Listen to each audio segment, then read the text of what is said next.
Hi, this is Don. If you're watching this channel, you're probably familiar with me, at least vaguely. Sometimes I show up and then I leave for 10 years, come back, and then leave. Yeah, and, well, I'm back from the dead again. Kinda. I had a bad fall the other day, and now my back doesn't work. I'm over 30, it kinda happens.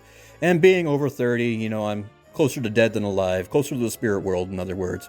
And, it's got me looking back on when I was truly alive back in college, and turns out I wasted it all mostly just getting caught up on not having internet for the first 10 years of my life. Or 16 years of my life, rather, or 18, whatever. Time becomes meaningless. Anyway, I, like a lot of people who kind of grew up in the early aughts on the old web, I gravitated towards Something Awful, and Something Awful had really good ghost stories. Not always scary, but always at least a little bit interesting. Well, it's not sleep paralysis. I was just like, my family always said there was this ghost, and I tricked myself into seeing it this one time, and it was pretty spoopy. Anyway, I'm in a 19th century Main Street Italianate storefront kind of thing. There used to be a funeral home. Supposedly, it's haunted by a girl with no head and a red dress.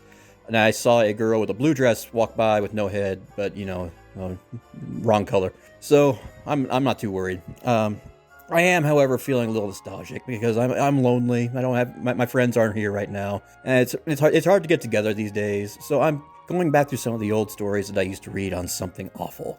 Back when I was young. Back when Iraq was still under Saddam Hussein's rule.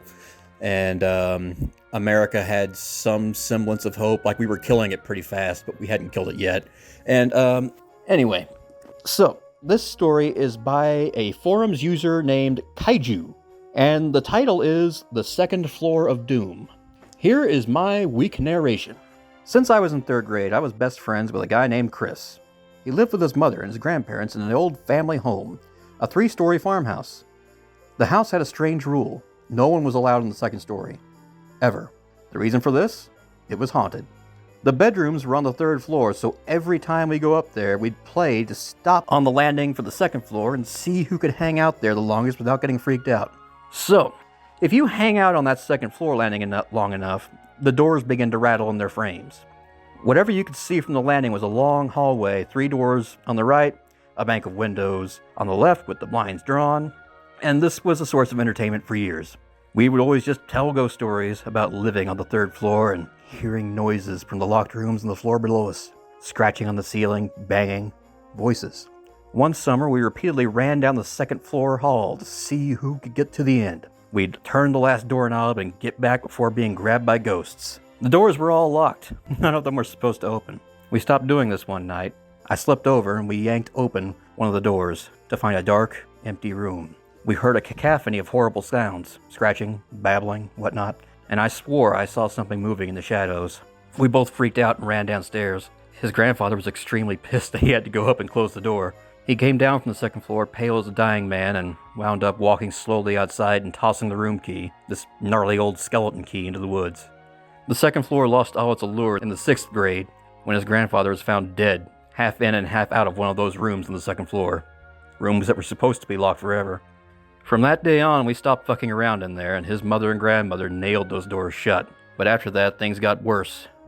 He would tell us one of the voices he heard from the rooms below was his grandfather, asking him to open the door and let him out.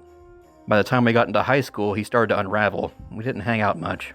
He was extremely depressed, and so was his mother and his grandmother. His grandmother's health was failing too. They all looked horrible, like they weren't taking very good care of themselves anymore. When I did see him, he would tell me harrowing stories of being kept all night by the voices in the rooms below, and that they banged on the floor all night and wouldn't let him sleep. His grandfather was angry, he would always tell me.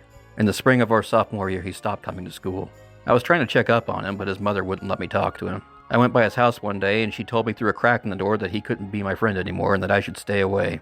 I went by a couple of days later and knocked again, but no one answered. I saw the curtains move a little, like someone was looking at me through the window, but that was it.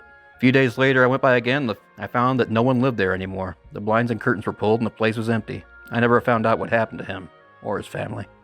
Okay, not exactly outside the realm of possibility that people would freak themselves out like that, and and people get weird, and I'm a little spooked. I'm a little spooked right now. I'm on like the 3rd or 4th level of spoopy scary skeleton.